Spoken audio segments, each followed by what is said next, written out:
What is up with it? Today we have a 3.8 billion bounty Rob Lucci versus I'm not exactly sure what this player's bounty is, a red-haired Shanks.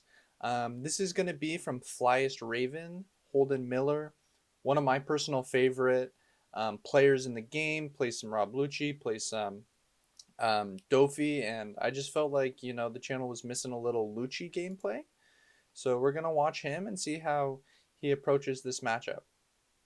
In theory, I believe that Lucci should win this for sure. Okay, so it looks like Shanks won the rock, paper, scissors and is choosing to go second. We kept Moria, Kuzan, Brook. Interesting that he's still running the Kuzan. A lot of people have shifted away from it, but Holden is my personal favorite Lucci deck builder. He always says he's not a good deck builder, but honestly, I think he's phenomenal. Also, his all of his links will be down in the description. Shout outs to Holden. Okay, so we just guarded out of the 5, played the Brook. They swung 9. Of course, we're taking that. We have no counter in hand, and we're never countering out of 9 there, anyways. Swinging 6, probably gonna play the Kuzan here, I'd imagine.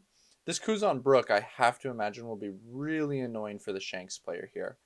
Because anything other than the Marco that you could play here is just going to get KO'd. Okay, let's see. This will be interesting. He chooses, is he going to take this or is he going to counter this? A lot of the times it's Lucci. 3 is kind of your magic number. Okay, so he wants to stay at 4. He doesn't want to get rushed down. Oh, so the Otama plus the Marco to get rid of that Kuzan. Yeah, that's really good. I imagine the Kuzan would have been killed the following turn anyways. Okay, so we're on 7 here. I have to imagine, yep, we're playing the Jack.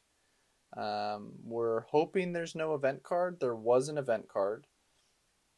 8, I have to imagine we're going to see a Rayleigh here and then double swing into this this Jack.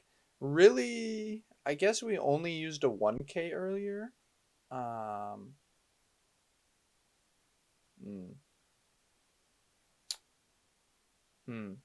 This is not looking great for Lucci so far. I mean, the thing is, we have 3 Morias. So if we are able to stabilize, we're gonna be so good, right? There's nothing that Shanks can do in the entire game that's as strong as Gecko. There's nothing that anyone can do in the entire game that's as strong as Gecko.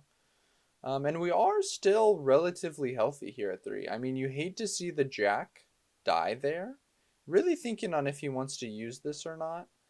I kind of wonder what he's thinking. I'm guessing he's wondering if he'll be using it here on this 9 Dawn turn. Or on a 10 Dawn turn if he'll be able to get a double remove off of these. He can make this 2. He's going to need, a second event if he wants to do that for sure. Because he can bring this down to 2 with the Soap Sheep and Leader Effect. And then this will be a 6. So even if he had a Helmeppo, he would still need a second event to double remove these. Looking at his trash, I don't think I saw a Lucci in there yet. But there is a Brook. I think, did I see a... Let's see. No reducers. Okay. Missing a reducer here on this turn is honestly really big because we have to Gecko. Also, there's a Rebecca. Okay.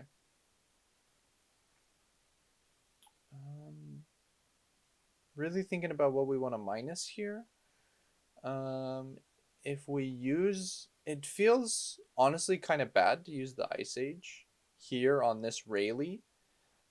Just because if we do, we expect that they're going to start dropping some 10s, right? And, we want to remove those. This is just a vanilla 8K body on board. Eventually he's going to be dropping some pretty oppressive 10 drops. Let's see. Really feeling like this is going well for the Shanks player so far, which is interesting. I could see how a huge advantage that Shanks would have in this matchup in comparison to some other matchups in the game is that Lucci is almost always swinging 5, right? Um, especially earlier in the game, he needs his Dawn to play on curve. So as Shanks, you're just basically saying like, hey, you're playing Rebecca this game. You're playing, um, you're playing Vegapunk. You're not swinging leader. Like you are, but not really. Um, okay, so just going for the Kuzan draw, man, that feels awful. Um, he's really hoping in this next mill too to find some reducers, find some um, find some Luccis, right? Okay, well he's got the reducer now, so he really just needs the Lucci. But even damn, and he's going so low here. I have to imagine he's just gonna get cooked.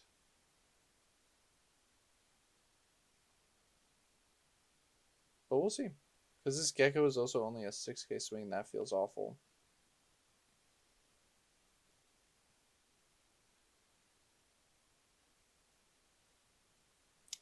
I think it was my round 8 in the Treasure Cup. He told me that he felt like Shanks should be super favored in this matchup.